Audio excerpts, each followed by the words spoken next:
And I think we're going to see a little bit of a change at the very top this year. I think ODAC reigned supreme last year. They'll definitely be very good. They're going to be a top conference as well, but they had 2 teams in the Final Four, and I think 3 teams that finished in the final top 10 poll. So ODAC, I think, was the best league last year. This year, I think it's going to maybe swing back to the UAA. So this is definitely a conference I'm going to watch. It's like one of the most unique conferences in Division III as well, as far as kind of being all around the country with kind of big high profile institutions. But just looking at their teams this year in the preseason, Washington U from St. Louis and Emory from Atlanta, they both return a ton of talent from teams that were kind of top 25 caliber last season. We saw Wash U in the Sweet 16 last year. They were a good team, and they bring back almost everybody. Combine that with Carnegie Mellon, who looks strong, NYU, Case Western Reserve, they always reload. I think that that's just going to be a strong league. I wouldn't be surprised to see them kind of back at the top of the conference rankings. My boy, we're back with another episode, not even D2. We're recording on a Wednesday before this episode drops on Halloween. I know we both have scrimmages tonight, so just talk to me about how you're feeling going into today. First of all, what's up, bro? Hope your day is going well, week's going well. Yeah, scrimmage tonight. We got a scrimmage against Union. Really good program. I mean, they have their well-coached team. They're pretty sure they're like a younger team. They had a lot of like freshmen last year who are not going to be like sophomores, and maybe some rising juniors on there as well. I know your boy Tanner's on the team, and he's a really tough guard. He's from Albany, right? Yeah, he's from Voorheesville. Word, okay. Yeah, so I'm pretty sure he won like Rookie of the Year in the conference and like in the region. He won Rookie of the Year. So really good guard. So it's definitely exciting. We scouted them a little bit last night, so it should be a good scrimmage, good test for us. What about you, bro? Who you guys got tonight? Bro, we playing St. Bonaventure, so that's a Division I Atlantic 10 team. You know, they're tough, and that game every year is really exciting. Like it's pretty much sold out, and we're playing that's like a crowd we don't usually get to play against. But a lot of times people ask like, ooh, or when I say we're playing Bonaventure, it's just like, ooh, that's tough or something. But to be honest, like my mindset is never like I'm fearing the opponent. They play basketball every day just like I do. They they tie their shoes the same way I do. I mean, obviously they're Division I players, but I'm not going into the game thinking anything like they're way better than me or something. I'm always a competitor, so that's my mindset going into today. Even though they always smack us, you never know what can happen. So that's my mindset. But today we got a really big episode. We kind of crossover, not really, but we had the D3 Datacast boys on our show.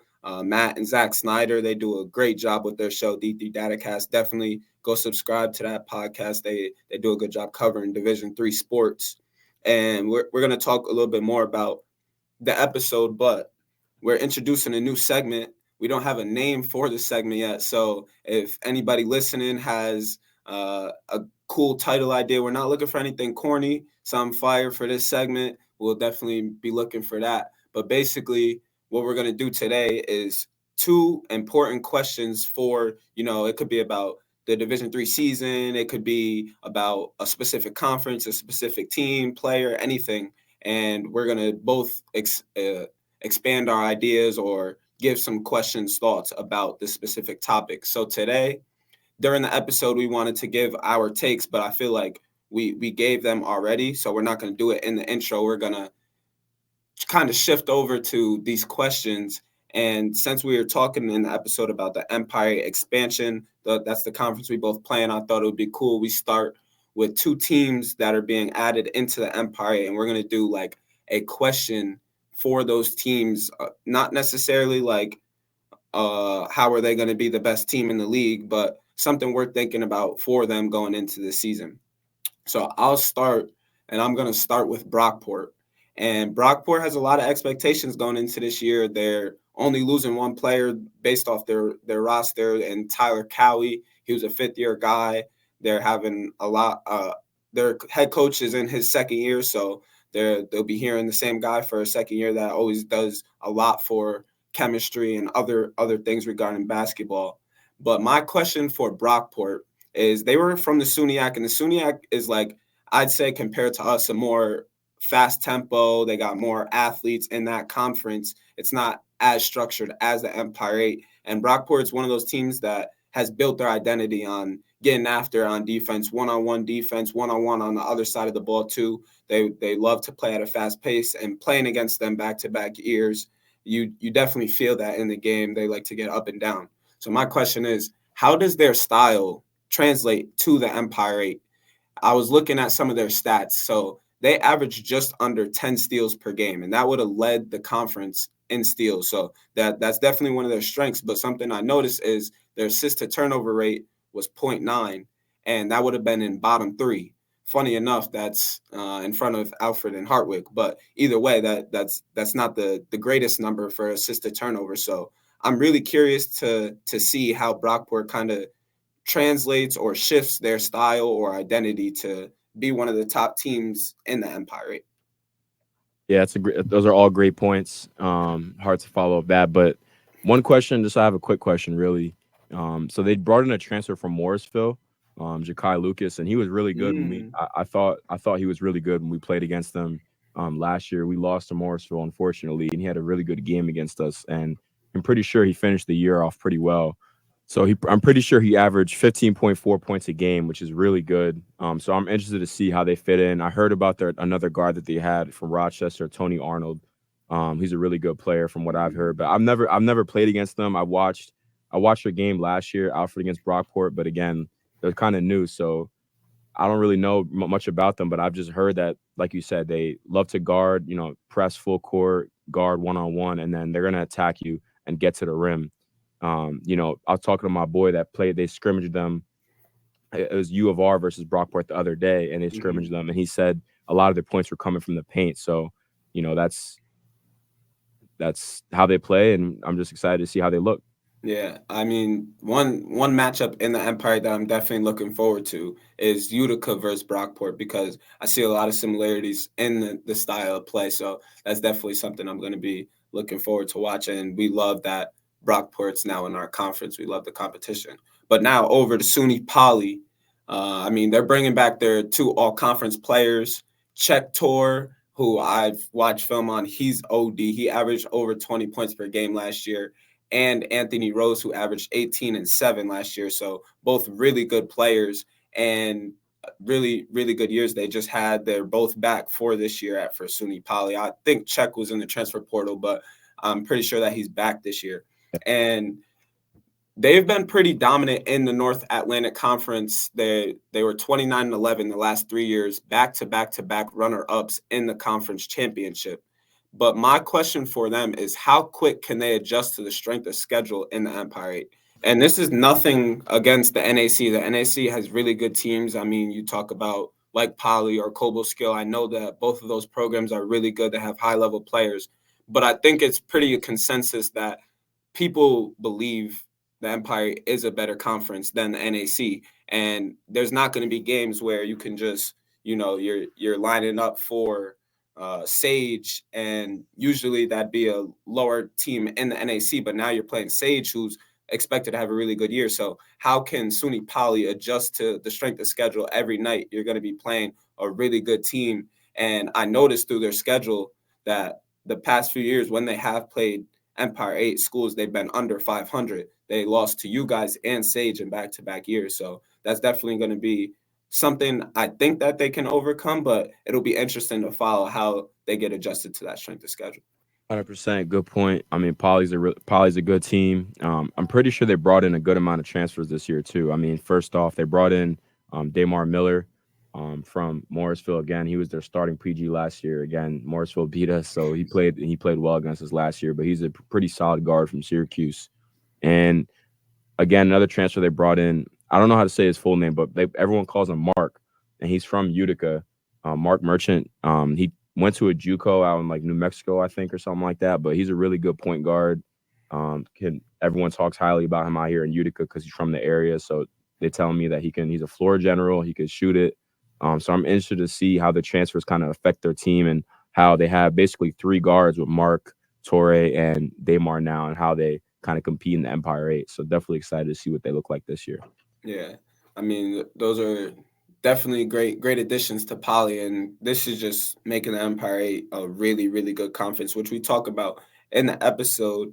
And if you like that segment, definitely give us some suggestions on what we can call it. We're interested. But back to the episode with the D3 Datacast guys. This was a really fun conversation with them. We talked about like Division 3 as a whole, but basically the basis of this episode was I texted them to provide the most interesting stories or teams going into the 2024-25 season for men's basketball. And they're really, really smart guys that know a ton about Division 3, and they provide a really good insight, just about the landscape of Division 3, but also what we should be watching for. And there's a ton of storylines that we can follow throughout this year. So make sure that you're staying up to date with d3hoops.com. They provide top 25 stories, all of that. So definitely stay alert with Division 3 basketball this year. I know that it's starting to build its narrative, but we got to keep growing that because it's definitely a top tier division. 100%. Yeah. And it was a great conversation, bro. Just talking about different conferences in Division 3. And it's honestly conversations that you and I have over text, texting back and forth about different teams. So to have that conversation with them was cool. And especially talking about specific teams too. And like some of the teams and conferences that I brought up, like they were thinking too. You know what I'm saying? Like I'm pretty sure I brought up the NUMAC and talking about the NUMAC and how loaded of a conference that is. And as soon as I said that, Matt was like, "Oh yeah," like you know what I'm saying. So I thought that was pretty cool.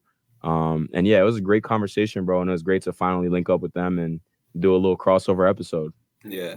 One last thing I want to say about them is like you mentioned this, but they always show love. And at first, when I first made the podcast, I was kind of surprised. Like we're covering the same thing. You might think like, oh, those guys are trying to take my spot or something, but it was never that. And that's something about the division as well. But I really appreciate the Snyder brothers and everybody in Division 3 community. But let's get into the episode and hear from the Snyder brothers. And if you're watching on YouTube, hit that subscribe button. We definitely appreciate all the support. We're continuing to grow day by day. Go follow our socials at Not Even D2 to stay up to date with what's going on with the podcast and other sport and content.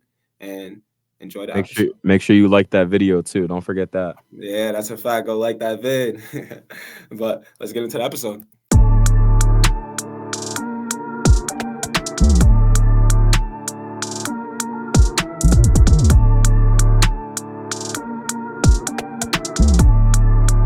All right, we are here with the Snyder brothers, the host of the D3 Datacast. First time we got 4 people on air together, so this is actually a wonderful feeling. So how you guys feeling today?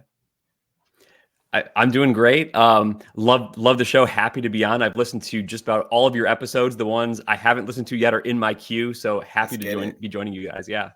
Yeah, not officially a crossover episode, but glad we're getting together, and definitely been checking out what you guys have been going on, and just keep up the good work.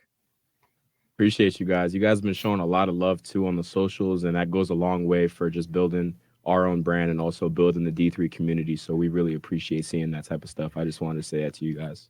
Yeah, I think we really try to take a more the merrier approach. It's not like there's that much D3 content out there, so someone could definitely consume all of it and not have to worry about picking and choosing. So we don't really look at anyone as competition. Not that that's our approach anyway, but the more the merrier. You guys are putting out good stuff. I feel good about what we're doing. A lot of stuff out there, Hoopsville, everything on d3hoops.com, Bob Quillman's QCast. So the pool is as deep as ever, and from our perspective, we want every fan to be checking all of them out.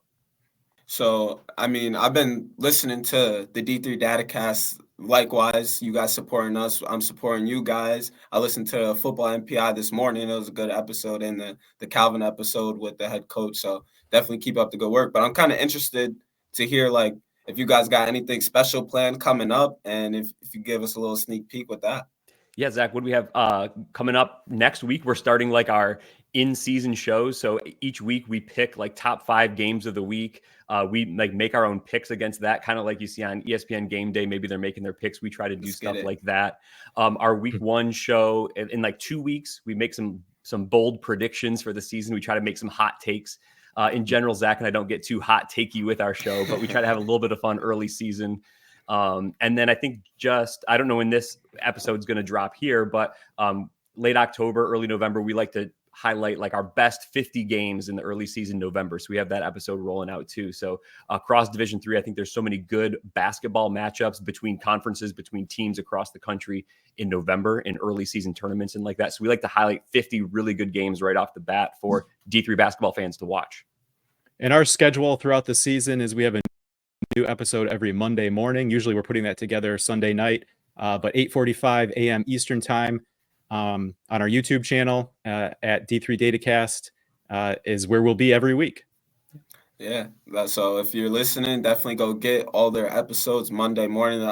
Like I said, I listen to a lot of them, and it's great listens. If you're trying to get into Division III sports or understand, how playoffs work, anything of that nature, and what they're talking about, they do a great job. So definitely go get that. But we're here for, it's basically your guys' floor on what you guys want to talk about. So I just texted you guys saying, if you guys want to hop on the pod and do like the 2 most interesting or important stories / teams. So, I mean, you can definitely take that in a lot of different areas. And Ruta and I are going in blind hearing what you guys have to say. So I'll start with Zac on, it's not necessarily, just for a little context, not necessarily the best team or the best storyline, just something that's interesting or intriguing for you guys. So start with Zac and we'll talk about that.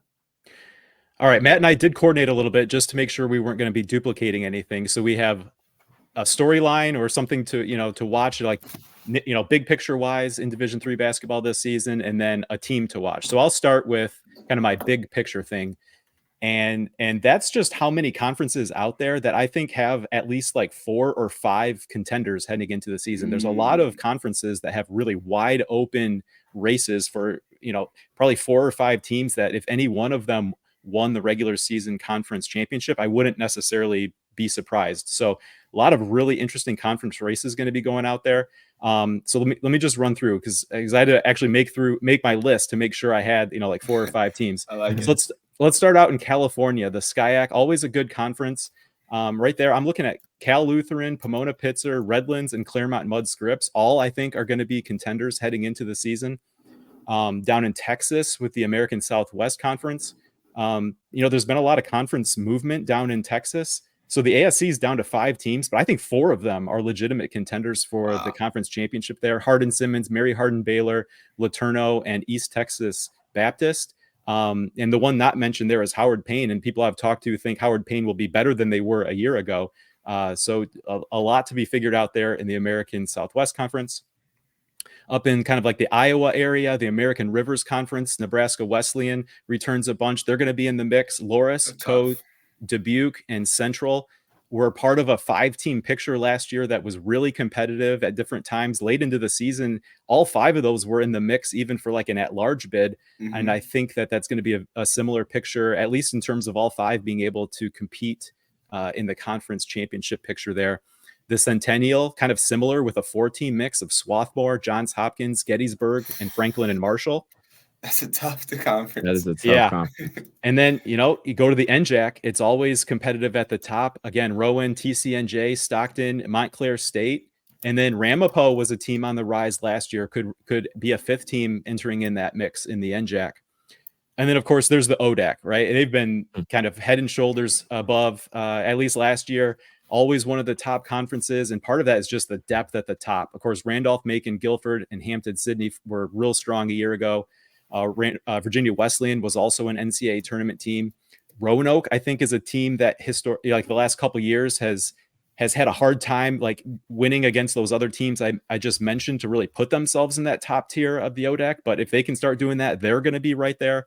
And then we just talk about the depth, maybe not necessarily like contenders for the regular season conference championship, but there's other teams, Washington and Lee, Bridgewater, and Ferrum have shown an ability over the last couple of years to be competitive against some of those top teams. So really interesting picture in the ODAC, as it always is. And then in the Heartland Conference in Indiana, primarily, the HCAC has Anderson. I think they've been sort of head and shoulders above the rest of the league, but there's some transfers out of that program that I think maybe they come back to the pack a little bit. And then, waiting there is Hanover. Manchester was the coach's pick in that preseason poll that just came out, and Transylvania. So there's 4 teams who could be in the mix in the HCAC. Now here's where I'm going to throw it back to you guys, because I think we could talk about the Empire 8 in this context too. Utica's had the lock on that conference the last couple years, but Nazareth and St. John Fisher are always in the mix.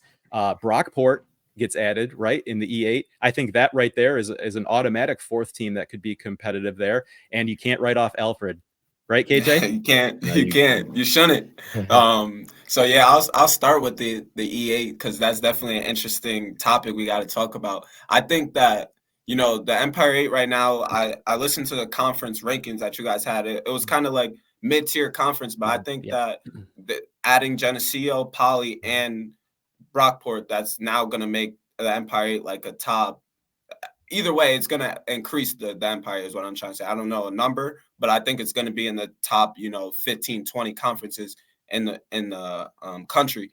And like the Empire 8 last year was really competitive. I mean, Utica beat us in the semifinals, and it was a really good game. And they ended up winning the conference tournament. But now you're essentially adding 3 playoffs teams because Geneseo and Brockport historically have been good. But even last year, they both were in the SUNY. And then SUNY Poly in the conference they were in, they were also back-to-back in the finals. So you're adding 3 really good teams into a conference that was already pretty good. So now I think that people are going to start talking about the Empire a lot more. 100% KJ and Zach. That's a great point. And I was wondering, honestly, if you were going to bring up the E8. I was like, damn, do I have to bring this up? Because yeah, I knew who I was talking to. I had to wrap it up with the E8 here, right? I love it. And like I said, you're making a great point because like you said, Alfred's coming back this year. Right? You guys had a really good squad last year, and I know that chemistry is a big part of basketball, right? Then you always have Fisher, who's historically a great program. We always know, KJ, you know how I feel about Naz. They're a great school, a lot of great players there, right? And then, like you said, you're adding SUNY Poly, you're adding Brockport. So it's definitely be competitive, and that's something that, we keep on our minds out here that keeps us motivated. But I'm definitely excited to see how the E8 shakes out, honestly, because it's going to be a great regular season, and I know you guys are going to do your thing out of conference too. But one conference I wanted to bring up, though, to you guys, I was wondering what you guys thought, was the NUMAC. The NUMAC has a lot of great teams in that conference, and I think they could have like 5 or 6 teams, over that like little like 18 win like margin mark. Because if you think about it, you have Babson, you have Clark. I'm going to bring up Clark later in the discussion, but Clark, Emerson is a really great program. Springfield brought in some new transfers this year. WNE has been really good in the last couple of years. And WPI, we all know about WPI, is a really good program as well. So I wanted to hear your thoughts about the NUMAC and where they could kind of fit in this top conference rankings or just storylines overall. Yeah, historically, always a strong conference too, like right at the top. I think I'm pretty sure I saw WPI being voted in top 25 ballots by some people. Babson in that mix as well. That they're always strong.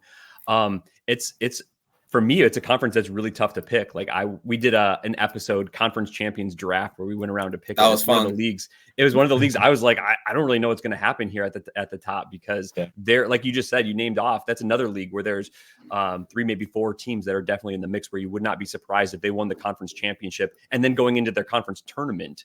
Right. Anything else can happen. The team that wins the conference tournament might get bounced in a semifinal or something early round. But definitely looking at WPI, definitely looking at Clark. We highlighted some of their games when we just recorded our top 50 games in November. I think they always schedule tough in the non-conference as well. And then what Babson can do this year. So like those 3 at the top are definitely 3 that I'm looking for. But that's not the entire mix either in that conference. I think that it runs deep every single year.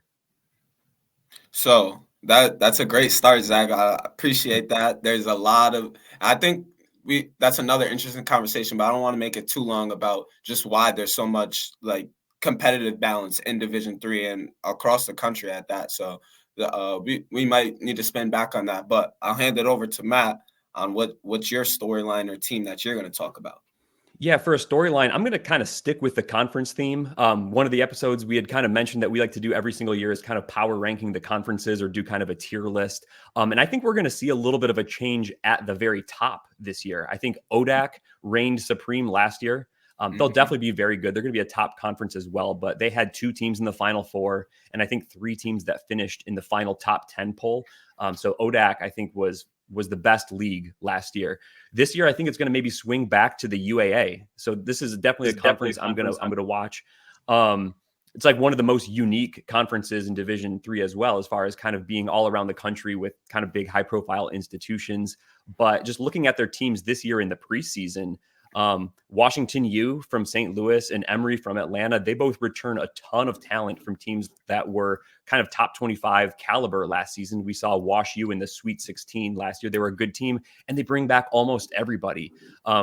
Combine that with Carnegie Mellon, who looks strong, NYU, Case Western Reserve, they always reload. I think that that's just going to be a strong league. I wouldn't be surprised to see them kind of back at the top of the conference rankings this season. And just always talking about the UAA, one thing that makes them so unique is the teams that finish at the bottom half of that conference could compete in the top 25% of Division III still. So I wouldn't be surprised 100%. At the end of the year if you get 8 of these UAA teams and they're all maybe like top 50 teams in Division III, definitely top 100.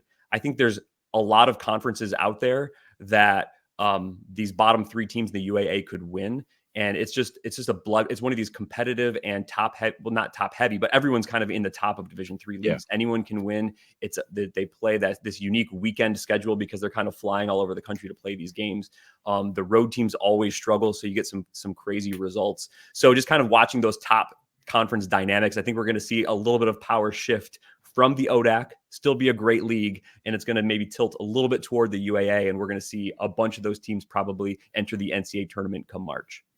Yeah, that's a great insight. And one thing I was always curious about, like, because a lot of the teams in the UAA, they get like good transfers year to year. I was wondering if that's like an appealing aspect, like you're going to be flying around the country, because as a student athlete, I don't think that I would really flourish in that type of environment where I'm on a plane every other week. But for, a grad student or something like that, that might be an appealing factor that I just wanted to bring up. But also about the UAA, I think that there's a lot of similarities, and Ruda might disagree with me on this, but I think that also can be said about the NESCAC, that a lot of those bottom teams could go to like these mid-tier conferences and win the conference. So I like that you brought that up for sure.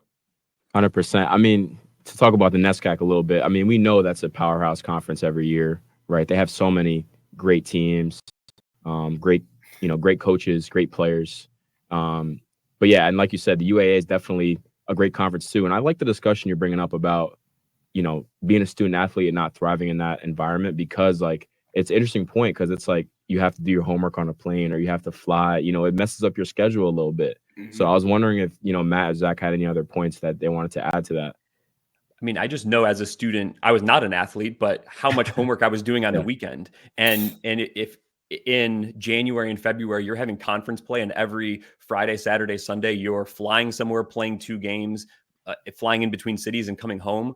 Like, I don't know how you get all that done. And those are strong academic schools. Really, I think that's strong, putting it mildly. Yeah. So like they have to carry the load. I don't know if it is different with a grad dynamic. And I think you bring up a great point about those being attractive graduate schools for like 5th-year eligible players. I think that's also another just interesting storyline for this year. This is kind of the last primary year of that 5th-year eligibility, kind of the COVID year hanging on. So I wonder that's going to be a strong league no matter what, but you probably will see these schools, these teams getting fewer grad transfers to play basketball next season. So it's maybe a little bit of a last hurrah for some of those teams that have been doing like grad transfer reloads. Yeah, right. And the other thing is, I also really like the point about bringing in the grad transfer, right? At that point, you've had 4 years. You know what is expected of you as a college student, right? You're not making that transition. Mm-hmm. I can imagine how it would be much more difficult for a freshman. But by the time you're a grad student, maybe you've got those habits established. You're not thinking, it's just going to be like continuing on high school. No, you got to. I know I had to make an adjustment as a college freshman to how I acted as academically as a high school student. So yeah, maybe going in for a year, it's not that big of a deal for someone who knows the college routine, has those good habits established. And as Matt said, this is the last year where that free 5th year of eligibility because of the COVID year cycles out. So that's going to be, I think, a storyline to watch next year for what that means for some of these UAAs who've really thrived with being able to reload year over year with those 5th year guys.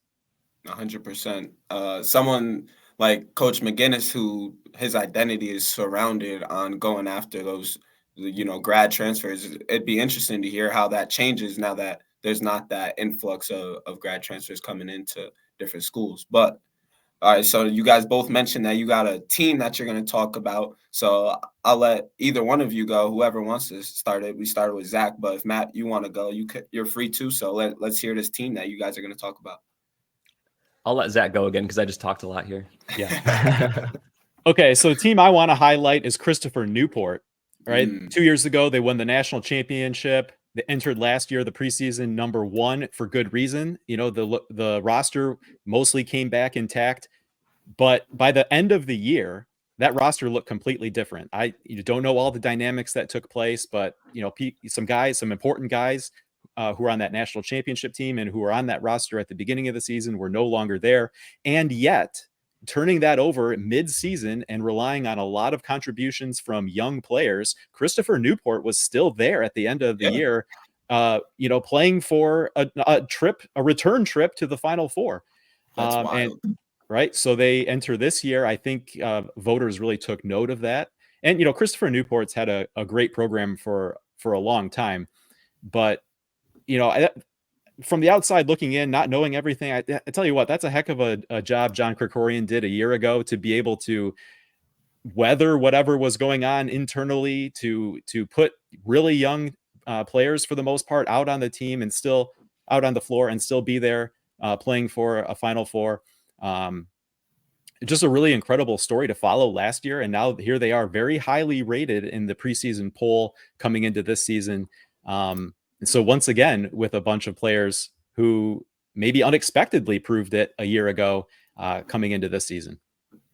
Yeah, you mentioned their coach. How do you pronounce his last name? Krikorian.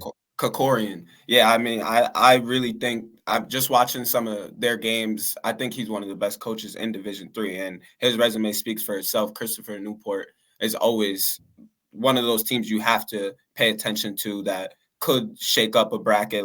I don't think it was talked about that much them in the tournament, but they were upsetting teams and they were there at the end, and that's all you can ask for as a college basketball team. So I definitely like that shout. I actually have a couple of teams I wanted to bring up if you guys don't mind. Yeah, go ahead. But the first team I wanted to mention was Clark University. I mentioned them when I was talking about the NUMAC, but Coach Sims has built a really great program over there. I mean, they lost in the conference chip last year to Babson, and I'm also going to bring up Babson too after this. But the first thing about Clark, I mean, they have a really good squad. They're bringing back Isaiah Taylor, who was their starting guard for them last year. He's a great player, two-way guard, can shoot it, can make plays for them. They're bringing back their forward, Kikoa McCardle, who is like an all-conference player for them, if I'm not mistaken. And they're bringing in a Northeastern transfer, Kyle Squires. Now, this kid, I've seen him in person, and he can shoot the pill. He is a great shooter. Mm-hmm. He transferred from Northeastern. He played at Northfield Mount Herman. He's one of those guys, if you guys remember Ben Callahan Gold from last year, one of those transfers that transferred from D1 to the NESCAC and just made an immediate impact to that team. I really feel that Kyle can do the same thing, the way he shoots the ball.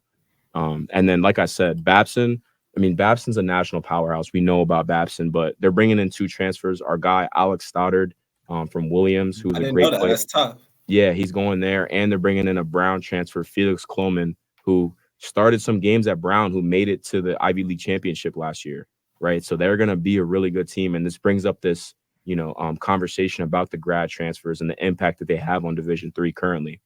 And then the last team that I wanted to bring up, Guilford. Guilford was the last team I wanted to bring up because they just got a transfer from a school down in North Carolina, Division I transfer. I think a 6'7" wing. Mm-hmm. And they made it to if I'm not mistaken, to the Final Four. So obviously we know about them, but regardless, they bringing in a Division I transfer is obviously going to help them win games. So those 3 teams I'm looking at.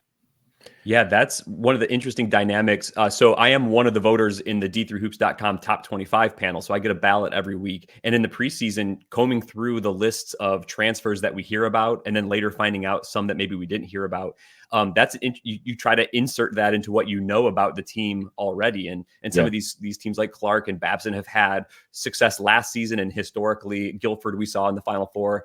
So you see they're losing a bunch of guys to normal graduation, things teams deal with all the time, but then maybe they're getting a D1 guy. This guy was a legit rotation player and scored points for D1. And so now you have to figure, well, what's the impact they're going to have on D3? They're probably going to be a pretty good player right away.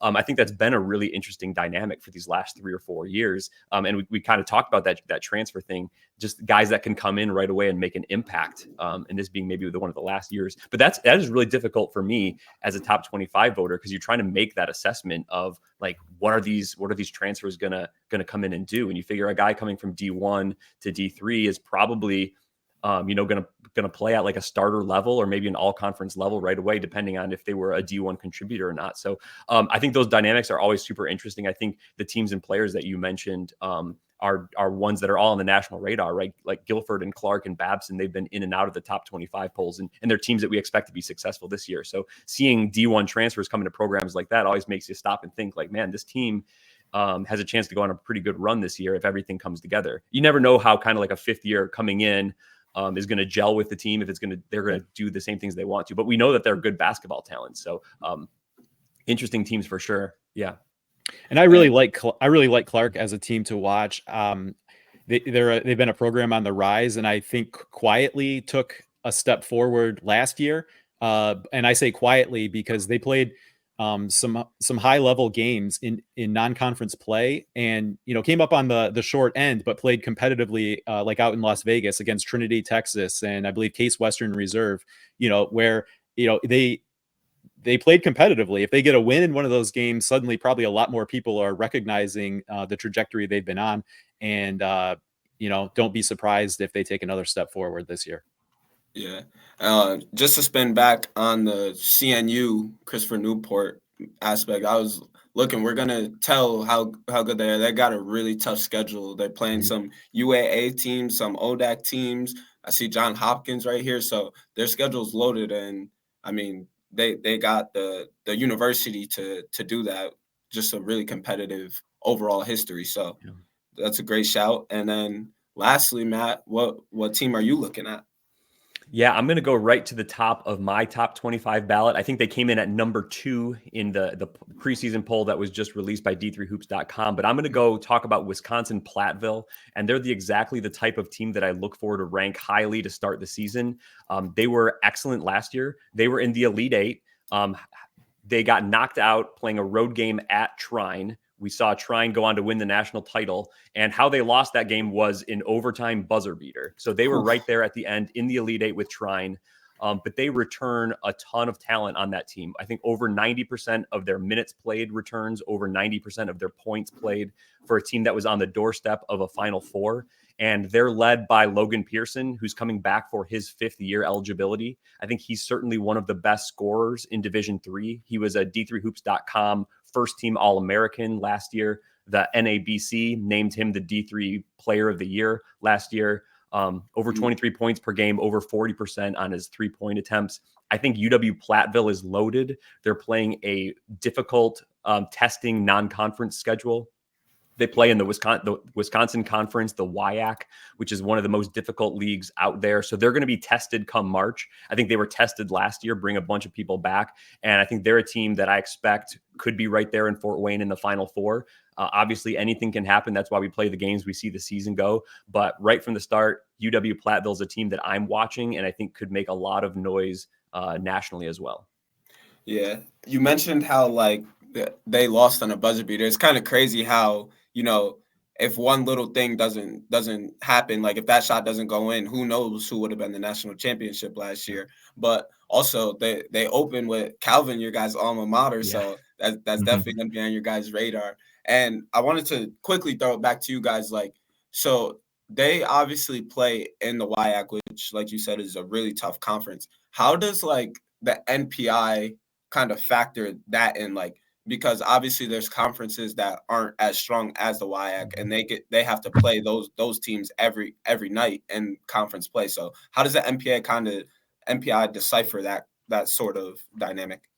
Yeah, it'll be interesting to see this year because it's the first year where we're going to watch it all season long as the NPIs get calculated, right? The new selection metric the NCAA has come up with. But when you talk about a conference and that conference dynamic, because you're always going to get a winner and a loser every single night in conference play, kind of by definition. But kind of how those numbers end up getting set, just the way the math will work, is how do these conferences do out of conference? So when the WIAC is playing a team from the Northern Athletics Conference or the Midwest Conference or the CCIW or the MIAC, conferences around them who they'll typically play in non-conference play. If those conference teams all do well in non-conference, then their NPI ratings will all kind of rise together. And then even when you win and lose in conference play, it takes into account how well you do kind of nationally. So it'll be those non-conference games that are really big for your league to almost set the bar for how high your league's NPIs can go in a manner of speaking, right? Yeah, that makes 100% sense. And I know I kind of cut the team that we were focused on UW-Platteville, so I'll open the floor to anybody who's got extra thoughts about Platteville. Yeah, one thing I would add, Matt, you mentioned Logan Pearson. I think he probably enters the year. I don't know if you would say like National Player of the Year favorite, but definitely in that mix of, guys that you would mention. So you look at their accomplishments over the last couple of years, what they bring back. And, I know it's a team game, but anytime that you can have the best player out on the floor on your side, that's a huge advantage. And he's definitely going to be in that mix for National Player of the Year, which, by default means a lot of times they're going to have the best player on the floor. Yeah. I mean, that is a really good conversation we just had with you guys. We appreciate the work you guys do for the division, but also this episode. So that's really big time by you guys. We're going to keep following the D3 Datacast and all you guys putting out. Keep doing what you're doing. Great stuff coming out of there. If you're listening, go subscribe, follow their socials. If you want to plug your personal socials, you can also do that. So I'll let you plug that in.